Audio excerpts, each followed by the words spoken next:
नमस्कार, आप देख रहे हैं चर्चा में, आपके साथ मैं हूं दीप्ति शाही सिंह।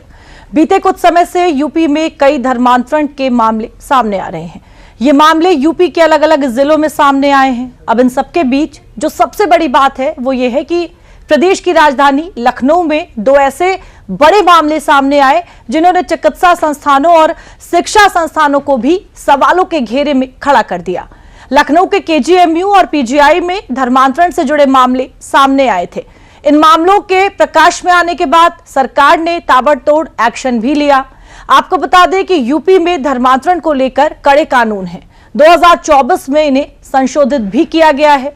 अब यूपी में एक बार फिर से धर्मांतरण के मामलों को देखते हुए बड़ा फैसला लिया गया है। यूपी की राज्यपाल आनंदीबेन पटेल ने यूपी के सभी मेडिकल और डेंटल कॉलेज में धर्मांतरण सेल बनाए जाने का निर्देश दिया है। इस फैसले के बाद से कई सियासी बयान भी सामने आए हैं। अब सवाल ये उठता है कि अगर चिकित्सा और शिक्षा संस्थानों में इस तरह धार्मिक गतिविधियां या धर्मांतरण हो रहा है तो क्या ऐसे सेल बनाना ही उपाय है? क्या शिक्षा के मंदिर को धर्मांतरण का केंद्र बनाना सही है? और सवाल यह भी है कि क्या इस तरह के सेल बना देने से धर्मांतरण के मामलों में कमी आएगी? चर्चा में आज इन्हीं बड़े सवालों पर बात करेंगे। मेरे साथ कुछ खास मेहमान भी जुड़ेंगे, लेकिन सवाल वही रहेगा कि आखिर धर्मांतरण सेल बनाने की जरूरत क्यों पड़ी? क्यों आखिर लगातार कई ऐसे मामले सामने आए हैं जहां पर जबरन धर्मांतरण के जो कई मुद्दे हैं वो सामने आए हैं? हमारे साथ कुछ खास मेहमान जुड़ गए हैं। जरा सबसे पहले आपसे उनका परिचय करा दूं। हमारे साथ बीजेपी प्रवक्ता पल्लवी सिंह जी हैं, साथ ही साथ मनोज यादव हैं, हमारे साथ सपा के प्रवक्ता हैं, और विष्णुदास महाराज हमारे साथ जुड़ रहे हैं, हिंदू धर्मगुरु हैं, और हाजी हसन जी हमारे साथ जुड़ रहे हैं, मुस्लिम धर्मगुरु हैं। आप सभी का बहुत बहुत स्वागत है। आगे बढ़ूं, लेकिन जरा आपको उसके पहले केजीएमयू के जो मीडिया प्रभारी हैं के सिंह, उन्होंने क्या कुछ कहा है इस पूरे मामले को लेकर, धर्मांतरण सेल को बनाए जाने को लेकर, जरा पहले आपको वो सुनवा देती हूँ और उसके बाद अपनी चर्चा को शुरू करेंगे।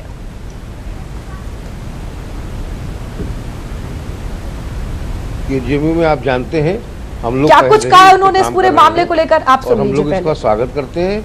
देखिए, धर्मांतरण में कई बार अब एक गैंग बनाकर या लोगों को गुमराह कर धोखे में रख के ये कराए जाने की जो घटनाएं आ रही हैं, इसके लिए क्योंकि जो BDS MBBS से बच्चे आते हैं, 17-18 साल की बच्चियाँ होती हैं, उन्हें जागरूक करने की आवश्यकता है। और उन्हें कोई ऐसी शक वाली चीज़ दिखती है तो किससे वो संपर्क करें वो बताना जरूरी है। ये धर्मांतरण की घटनाएं बहुत दुर्भाग्यपूर्ण है और लगातार इसके विरुद्ध एक साजिश और षड्यंत्र का वातावरण बना रहता है।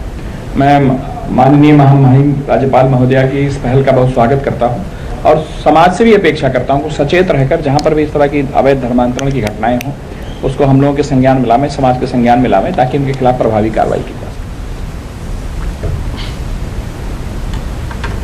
तो एक तरफ इस फैसले को लेकर जो है कई लोग इसे सही भी बता रहे हैं, लेकिन साथ ही साथ इसका विरोध भी किया जा रहा है। हमारे साथ मनोज यादव जी। मनोज यादव जी, सबसे पहले कि कितना जरूरी है कि बच्चों को ये सिखाया जाए कि धर्मांतरण जैसे जो मामले हैं गलत हैं और शिक्षण संस्थानों में खासतौर से ऐसे मामले नहीं होना चाहिए? कितना जरूरी था इस तरह का कोई फैसला आना? जी देखिए, बिल्कुल किसी से जबरिया कोई धर्म परिवर्तन नहीं कराया जा सकता। ये हमारे कानून, हमारे संविधान के विपरीत बात है। लेकिन अनुच्छेद 25 के तहत जो मौलिक अधिकार हैं किसी भी व्यक्ति के, चाहे वो मैं हूँ, आप हो, स्वेच्छा से वो किसी भी धर्म में व्यक्ति जा सकता है। उसके लीगल प्रोसेस हैं, धार्मिक प्रोसेस भी हैं, लेकिन लीगल प्रोसेस के थ्रू कोई भी व्यक्ति कोई भी धर्म बदल सकता है। ये स्वतंत्रता हमारा संविधान हमको देता है। अब जो मामले आप उठा रही हैं या हमारी राज्यपाल महोदया जो कह रही हैं या लीगल सेल बनाने की बात कर रही हैं कि इस जगह पे, तो सिर्फ स्पेशल मेडिकल कॉलेज की बात क्यों की जा रही है? इस तरह तो धर्म परिवर्तन पूरे स्टेट में, पूरे देश में हो रहा है। बहुत सारे ऐसे धार्मिक है। और फिर मैं बीजेपी के लोगों को एक बड़ी बात कहते हुए बात कहता हूँ कि जब कोई मुसलमान हिंदू धर्म में आता है तब तो आप बड़ा जोर शोर से हल्ला मचाते हो, घर वापसी चिल्लाते हो। तब उसको लीगल, अनलीगल, अथराइज, अनअथराइज, यहां तक कि दूसरे देशों से लोग आते हैं, उस पे भी आप खूब राजनीति करते हो, बड़े जश्न मनाते हो, खुशी खुशी बात करते हो। तो अगर भारत में कोई अपनी मर्जी से धर्म परिवर्तन करना चाहता है तो मुझे नहीं लगता है कि बीजेपी के लोगों को इसका विरोध करना चाहिए। लेकिन मैं आपको दीप्ति जी एक बात बिल्कुल स्पष्ट बता दे रहा हूं कि बीजेपी इसलिए ये सब कर रही है। आजकल मुख्यमंत्री जी कह रहे हैं नमाज, सड़क, ये हिंदू के ऊपर कोई पिस्टल नहीं, कट्टा नहीं तान सकता, और अब ये धर्मांतरण वाली बात। दरअसल में परीक्षा आने वाली है तो सिलेबस बीजेपी का यही है, जो सिलेबस बीजेपी का है उसी के आधार पे बीजेपी इस तरह के रोजाना हमारे आपके बीच में बहस कराने के लिए टॉपिक देगी। तो लीगल है तब तो कोई बात नहीं, अनलीगल तौर पे हो रहा है तो सरकार क्या किसी कुंभकर्णी नींद में है, चिर निद्रा में है? जो जब कोई घटना हो जाती है तब सरकार जागती है। इसका मतलब सरकार हिंदुओं के प्रति बहुत ज्यादा सजग नहीं है, इसी वजह से ऐसी घटनाएं सामने आ रही हैं। चलिए ठीक है, पल्लवी जी जरा जवाब दें, अगर आप सुन पा रही हो मनोज जी को तो। बिल्कुल बिल्कुल बिल्कुल मैं सुन पा रही हूँ। देखिए, धर्मांतरण के लिए जो कानून भी बना हुआ है और संज्ञान में जो कोई चीज आती है, यदि कहीं पे ऐसी चीजें हुई, ऐसी घटना हुई, आपने पास्ट में भी देखा, मैं सिर्फ उत्तर प्रदेश का नाम नहीं लूंगी, पूरे भारतवर्ष में ऐसी घटनाएं हैं, हत्या के मामले हैं, जिसमें शाहबाद जो डेयरी कांड था, जिसमें एक नाबालिग हिंदू लड़की को सरेआम चाकू से गोद दिया गया था। कर्नाटक की नेहा हेर में जो घटना थी कॉलेज वाली, वो भी सबके सामने आई थी। कलबुर्गी में भी हुआ था, कर्नाटक में, तेलंगाना में हुआ था, उत्तर प्रदेश में हुआ था, कई राज्यों में हुआ। इसके अलावा जो है अभी रिसेंटली जो है शामली का प्रकरण आया जो सामने, और केजीएमसी का भी आपने देखा ही था, और ये पीजीआई, हर जगह पे देखिए जब ये मामले सामने आते हैं, संज्ञान में आता है, ऐसा नहीं है कि कोई अपनी मर्जी से, बहुत सारे ऐसे विवाहित जोड़े हैं जो हिंदू मुस्लिम हैं, उनको तो कोई नहीं रोकने जा रहा है, ना कोई कुछ कहने जा रहा है। लेकिन जब महिला आके अब शिकायत दर्ज करती है कि उसके साथ ऐसा हुआ है, या कहीं संज्ञान में आता है किसी महिला की हत्या कर दी गई, उसको फ्रिज में पैक करके रख दिया गया, तो इस पे तो कार्रवाई करना बनता है। और धर्मांतरण बिना किसी की इच्छा के यदि किया जाए, वो सजा के ही लायक है, उसमें कोई माफी नहीं है। ये बिल्कुल गलत है कि नाम छुपा के, आपने ऐसे केसेस भी देखे हैं कि लोगों ने नाम छुपा के, उनका नाम कुछ और था, नाम कुछ और बता के लोगों से शादी की और उनके साथ रह रहे हैं, बाद में पता चला। तो इस तरह के जो मामले होते हैं, बिल्कुल इस पे कार्रवाई आवश्यक है। और ये बहुत अच्छी पहल है, कहते हैं ना कि देर आए दुरुस्त आए, बहुत अच्छी बात है कि जो है एक सेल ऐसा हम बना रहे हैं जिससे एटलीस्ट लोगों ऐसी एक डर तो बनेगा लोगों में कि कोई अगर जबरदस्ती धर्मांतरण करने का प्रयास कर रहा है, जैसे केजीएमयू में एक बड़ा रैकेट पकड़ा गया, छांगुर बाबा को कोई भूल नहीं सकता, पता नहीं कितने सालों से, कितने डेकेड से ये अपना पनपा रहे थे।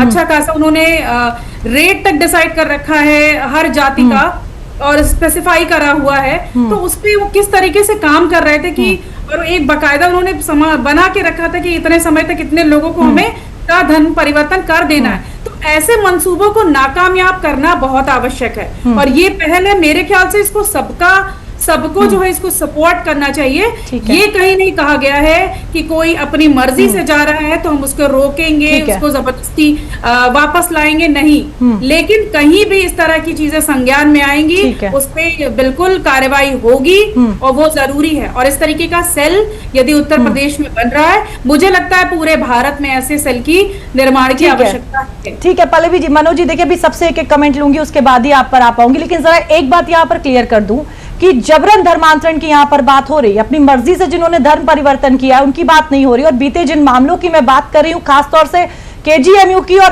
पीजीआई में भी ऐसे ही एक मामला होने का दावा किया जा रहा है, वहां पर अपनी आइडेंटिटी बदलकर जबरन ये तमाम चीजें सामने आई, और यही वजह है कि धर्मांतरण सेल को लेकर अब जो है आदेश वो दिया गया। हमारे साथ विष्णुदास महाराज जी। विष्णुदास महाराज जी, कैसे देखते हैं इस फैसले को सरकार के? विष्णुदास जी। मेरा नाम महंत आचार्य सीताराम दास मैं हूँ जी। माफ करिएगा महंत जी, सीताराम जी बताएं। देखिए, जिस तरह से जो है केजीएमयू में जो है सामने आया था, जो धर्मांतरण की बात है कि जो स्वेच्छा से धर्मांतरण करा ले रहे हैं, उसकी बात आपका कर रहे हैं। 1% आपको ऐसा उदाहरण नहीं मिलेगा जबरन के साथ साथ बहला करके, फुसला करके, छलावा करके, ठग करके किया जाता है। इसके लिए जो यह मेडिकल कॉलेज में जो है यह निर्णय लिया गया है, अत्यंत सराहनीय निर्णय है। इनकी साधुवाद देता हूं, और उत्तर प्रदेश में ही नहीं पूरे भारतवर्ष में होना चाहिए। जिस तरह से यह रैकेट चलता है, हमारे बहन बेटियों को धर्मांतरण कराया जाता है, बहला करके, फुसला करके, छलावा करके, गुमराह करके, वह दुर्भाग्यपूर्ण था। इसके लिए, इससे बचने के लिए सेल गठन होना पहले ही जरूरी था। लेकिन चलिए, देर ही आए दुरुस्त आए, इसके लिए, इस चीज के लिए मैं सराहना करता हूँ, साधुवाद देता हूँ। इस पे प्रश्न चिन्ह करने वाले निश्चित रूप से राष्ट्रद्रोही के कटघरे में आएंगे, देशद्रोही के कटघरे में आएंगे। आप देख सकते हैं कि भारतवर्ष में रहने वाले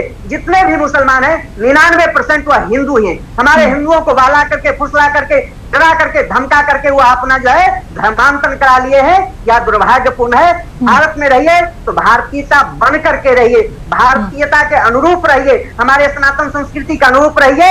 इस तरह से शिक्षण संस्थानों में, मेडिकल कॉलेज में, डेंटल कॉलेज में जिस प्रकार से यह रैकेट चल रहा है, उस पे रोकथाम के लिए यह कदम अत्यंत सराहनीय है। मैं महोदय आनंदीबेन पटेल जी को बहुत बहुत साधुवाद और आभार व्यक्त करूंगा, जिन्होंने ऐसा कदम उठा करके हमारे हिंदू बहन बेटियों को बचाने का काम कर रहे हैं। ठीक है, हाजी हसन जी, जरा आपसे भी एक रिएक्शन ले लूं, कैसे देखते हैं इस फैसले को? और एक बड़ा सवाल है मेरा, जबरन जब धर्मांतरण कराया जाता है, देखिए बार बार मैं कह रही हूँ, जबरन जो अपनी मर्जी से करते हैं उन पर कोई सवाल खड़े नहीं हो रहे, लेकिन ये जो जबरदस्ती कराया जाता है आइडेंटिटी बदलकर, और खास तौर से जिस तरीके से KGMU का मामला बीते कई दिनों से हम सभी के सामने आया है, और PGI में भी अब इसी तरीके का मामला सामने आया है, इसको कैसे देखते हैं आप? क्या ये सही है?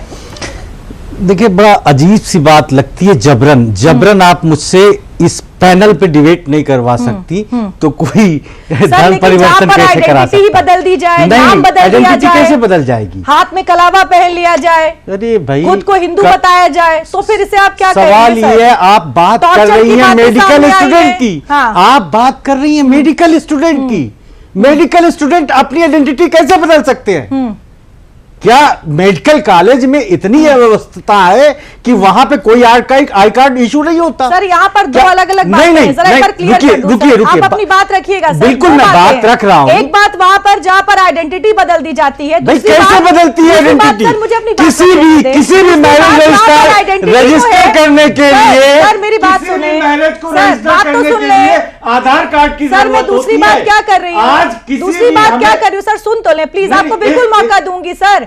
दूसरा वाकया वो है जहां पर आइडेंटिटी तो पता है, लेकिन आप जिसके साथ अफेयर कर रहे हैं या रिश्ते में, आप उसको जबरदस्ती धर्म परिवर्तन करने के लिए उसको टॉर्चर कर रहे हैं। यहाँ पर ये दोनों बातें हैं सर, जो आप कह रहे हैं ना, मेडिकल स्टूडेंट है, ये क्रिमिनल अफेयरेंस है। इसके लिए मेडिकल कॉलेज शिक्षण संस्थानों में सेल बनाने, क्या इस्तीफा लीजिए, इस्तीफा लीजिए। LIU आपकी क्या कर रही है? मेडिकल कॉलेज में, लखनऊ यूनिवर्सिटी में, PGI में इस तरह की घटनाएं हो रही है। आप इस्तीफा कितनों के ऊपर कार्रवाई की आपने?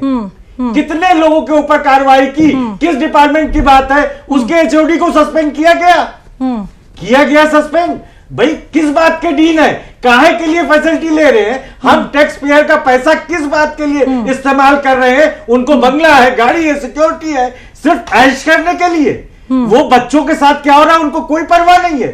कितने लोगों का इस्तीफा लिया गया? सर परवाह है, तभी तो कार्रवाई की जा रही है सर, जांच चल रही है, कार्रवाई किया जा रहा है, लोगों को सस्पेंड किया जा रहा है। आप कैसे कह रहे हैं कार्रवाई नहीं हो रही है? सर आप कैसे कह रहे हैं कार्रवाई नहीं हो रही है?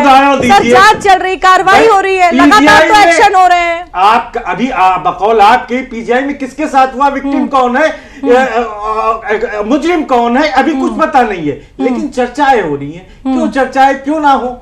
जब तरह तरह की बातें, सवाल यह है कि पहले क्या हिंदू ही मुसलमान होते हैं, मुस्लिम ही हिंदू? अरे मैं तो कोई बड़े बड़े राजनेताओं की यहाँ जानता हूँ जी, हिंदू मुसलमान में शादियां हुई हैं, उनके बड़े बड़े भारतीय जनता पार्टी के बड़े बड़े मुसलमान दामाद है, और उनकी बेटियां हिंदू है, जो हिंदू धर्म से थी, जो मुस्लिम धर्म में चली गई। और बड़े नेता, एक सुब्रमण्यम स्वामी जी है, इतने बड़े नेता, वो बाकायदा ईद पे सिवैया खाने अपनी बेटी के जाते हैं।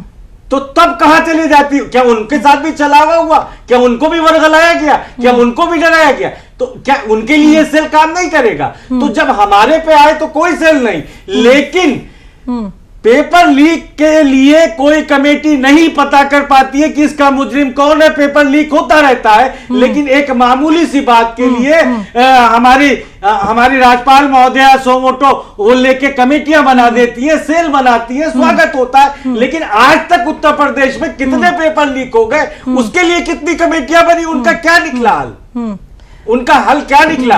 अगर कोई आइडेंटिटी छुपा के मैरिज नकली छुपा के अपनी पहचान बदल के शादी कर रहा है तो उसके लिए कितने लोग जिम्मेदार हैं? उसको आधार कार्ड कहां से इश्यू हुआ? क्या वो जाली था? किसने बना के दिया? कितने लोगों के ऊपर कार्रवाई हुई? बात सुने सर, आप बात सुने ना, जांच हुई तभी तो सारी चीजें सामने आई है ना। बार बार कह रहे जांच नहीं हुई, जांच हुई, दोनों आधार कार्ड। सर अभी छांगुर बाबा वाला केस ज्यादा पुराना नहीं है। मेरी बात सुने सर, 2014 से आज तक सारी फर्जी बातें थी। छांगुर बाबा वाला केस भी ज्यादा पुराना नहीं हुआ है, जहां वोटर आइडेंटिटी रख के एक इंसान घूम रहा था। आप बार बार कार्रवाई की बात कर रहे हैं। नीट पेपर मामले में क्या कार्रवाई नहीं हुई सर? क्या कार्रवाई नहीं हुई? तो अलग अलग बातों को क्यों जोड़ रहे हैं सर आप एक साथ?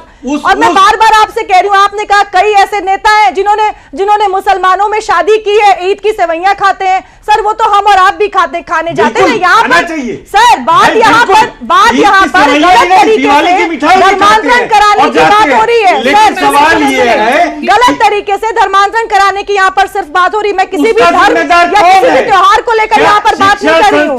पल्लवी जी हाथ उठा रही है, सर वो जवाब देंगी आपका। सर पल्लवी जी हाथ उठा रही, बोले पल्लवी जी। पहली बात तो केजीएमसी की जो बात कर रहे थे, केजीएमसी में नाम बदल के नहीं हुआ था, वो उनका नाम वही था, रमीजुद्दीन कर कुछ। मैंने वही बात सामने रखी पल्लवी जी।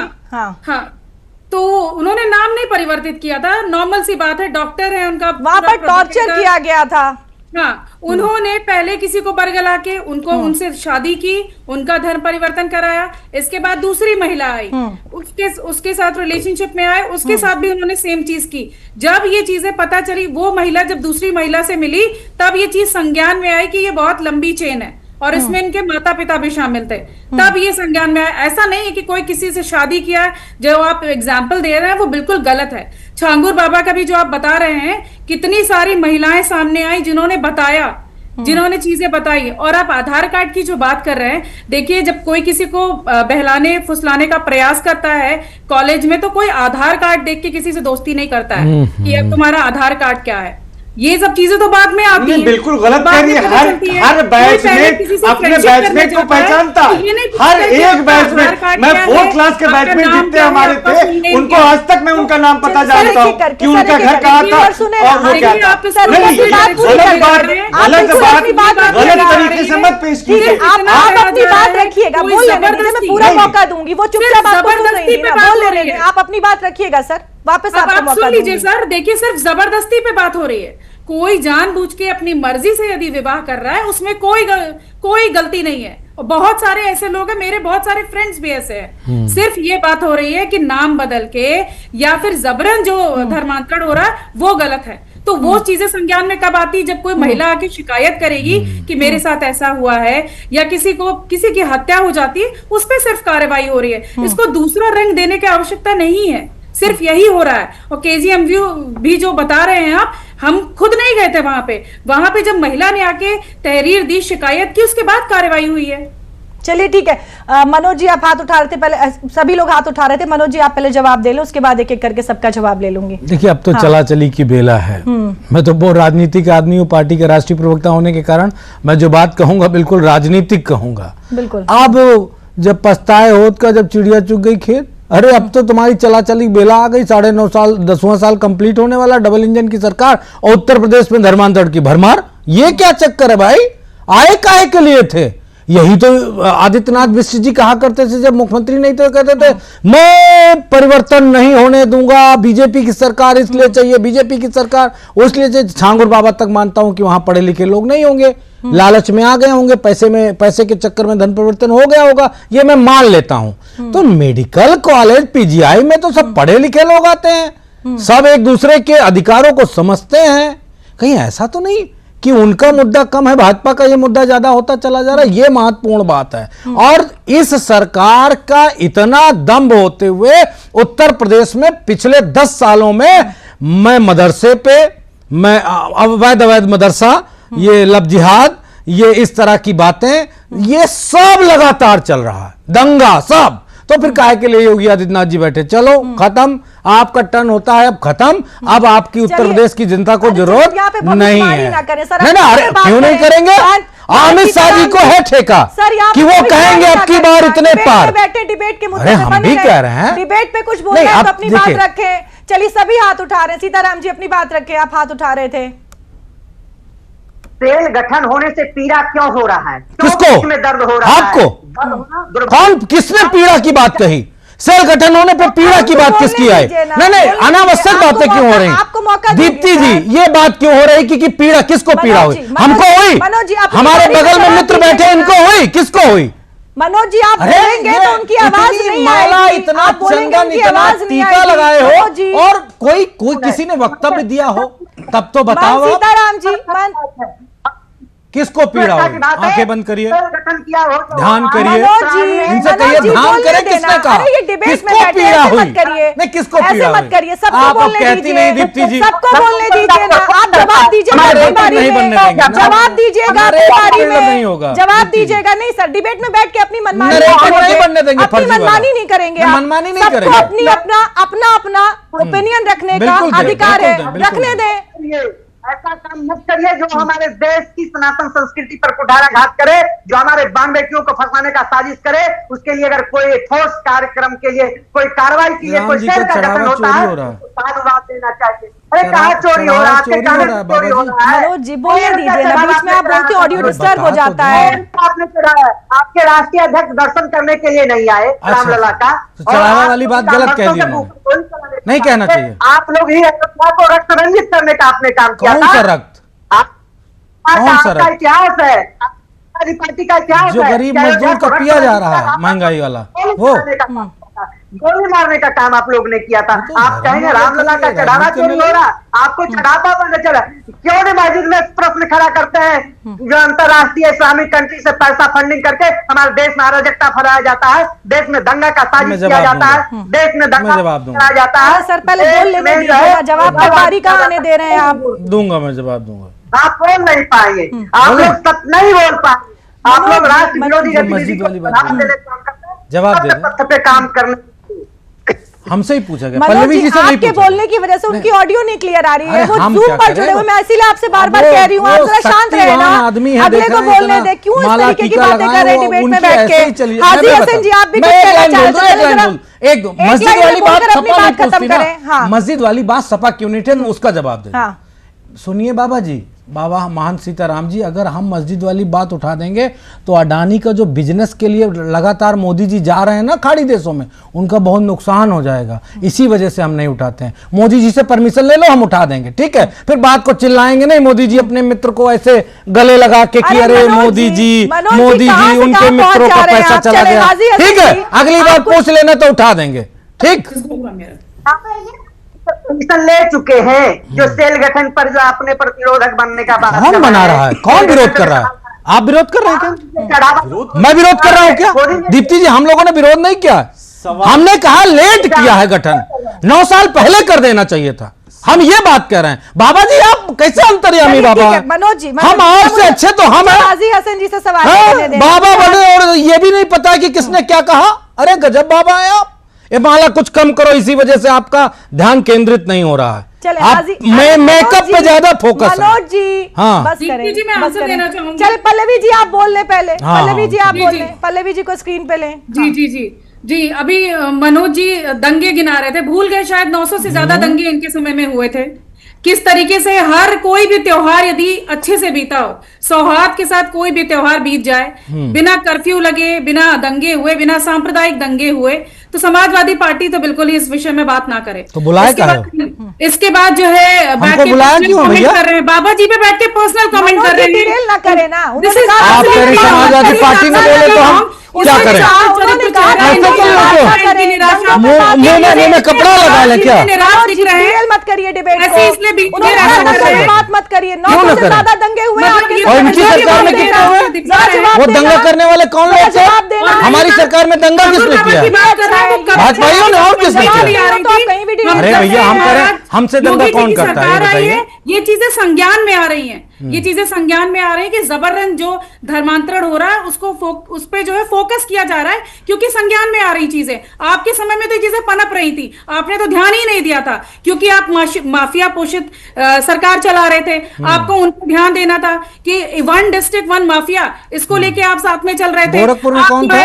मुजफ्फरनगर दंगों के मास्टरमाइंड को गोरखपुर में माफिया कौन था जिसपे दर्जनों मुकदमे थे? नाम बताइए। आपका चाल चरित्र चेहरा था, तो आप कैसे इन सब चीजों पे ध्यान देंगे? आपने कानून में बनारस में कौन था माफिया? नाम बताइए। 2% रिपोर्टिंग आपके समय में होती थी, आपको FIR तक नहीं लिखने देते थे। कितना झूठ बोलेंगी आप, चोरी हो जाए मत बोलिए। ये आपके समय की सरकार थी, इसमें आप कैसे काम करते थे? ये आपके काम करने का तरीका था। आपके समय में पुलिस के अपनी सरकार के बारे में बताइए, खुलवाते थे। धर्मांतरण क्यों हो रहा है? वो हमारी सरकार का व्याख्यान करने के लिए बैठी है क्या? क्या काम करने का आपका तरीका था? अब तो एक्शन में है, पुलिस काम कर रही है। कहाँ कर रही है? जा रहा है, रोजाना धर्मांतरण हो रहा है, किसी भी केस का सुल्टारा किया जा रहा है, उसको ओह माय गॉड, सुल्टारा किया जा रहा है। ये नया शब्द आ गया, समय में भाजपा प्रतिपादित कर रही है सब सुल्टारा। उनको बचाने का प्रयास किया जाता था। बनारस में सिलसिलेवार बॉम्ब ब्लास्ट हुए तो उनके अपराधियों को बचाने के लिए कौन आया? राज्य सरकार आ गई हमारी उत्तर प्रदेश की। ये आपकी सरकार थी। तो इस तरीके से काम तो हमें करना नहीं है, हमें ओवरऑल डेवलपमें करना है। आपका कहां डेवलपमेंट? जवाब दूंगा।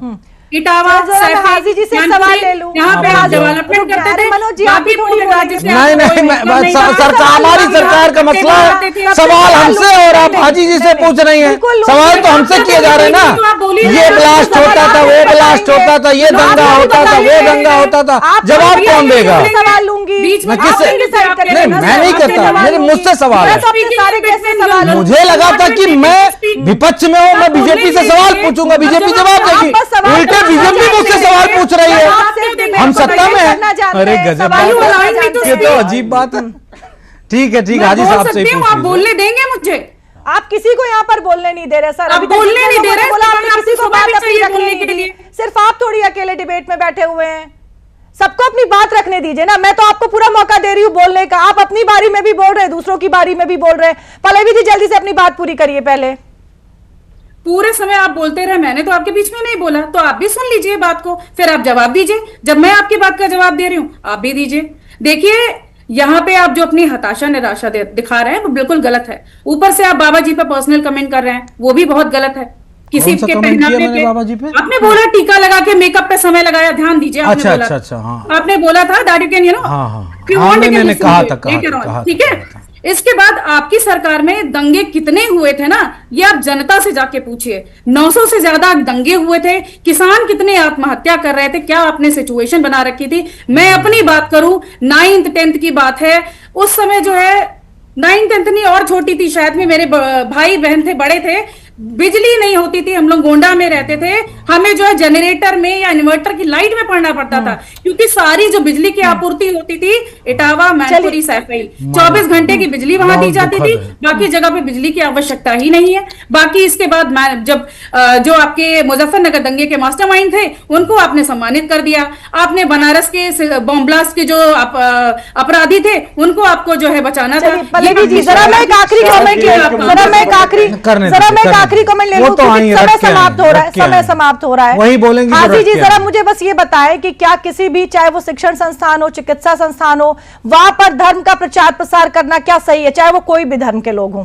जल्दी से जवाब दे दे जरा। बिल्कुल, शिक्षण संस्थानों में धर्म का प्रचार प्रसार या फिर उसके ऊपर किसी पर्यवेक्षक को बिठाना, और वो भी स्टेट गवर्नमेंट नहीं बिठा रही है, केंद्र सरकार का नुमाइंदा बिठा रहा है, इसमें भी ये फेल हुए हैं। और ये अब बहस कर रही है, बात कर रही है, बता रही है, ये भाई इसमें भी इनकी नाकामी है। मुख्यमंत्री ने नहीं ऑर्डर किया है, राज्यपाल महोदया कर रही हैं, जो केंद्र की प्रतिनिधि हैं, और क्रेडिट ये ले रही है। ये अभी जो कह रहे थे कि मस्जिदों में, भाई मस्जिदों में फंडिंग गल्फ देशों से आती है, बिल्कुल सरकारी तरीके से आती है। हमारे प्रधानमंत्री जी जाते हैं उन मस्जिदों में, उन लोगों से मिलते हैं, वहां के सर्वोच्च सम्मान प्राप्त करते हैं, और उन्हीं के बताए हुए कायदे कानून और निजाम के तरीके से ही फंडिंग आती है। चलिए ठीक है, अब वो गलत जगह पे अगर इस्तेमाल होती है तो उसके जिम्मेदारान जो है उनके ऊपर कार्रवाई होनी चाहिए।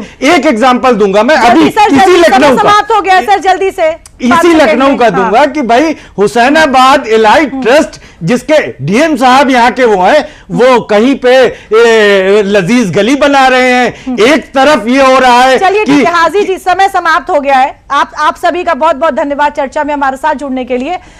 जो सबसे बड़ा सवाल है वो ये है कि अगर कोई भी चीज जबरन कराई जाती है, अनैतिक तरीके से कराई जाती है, तो उसके खिलाफ एक्शन लेना जरूरी है, चाहे वो किसी भी धर्म के लोग हैं। धर्मांतरण इस तरीके से कराना उसे गलत ही कहा जाएगा, और शायद इसी को ध्यान में रखते हुए इस तरीके का जो आदेश है धर्मांतरण सेल को लेकर वो यूपी में सामने आया है। चर्चा में मेरे साथ फिलहाल के लिए इतना ही, मुझे दीजिए इजाजत, नमस्कार।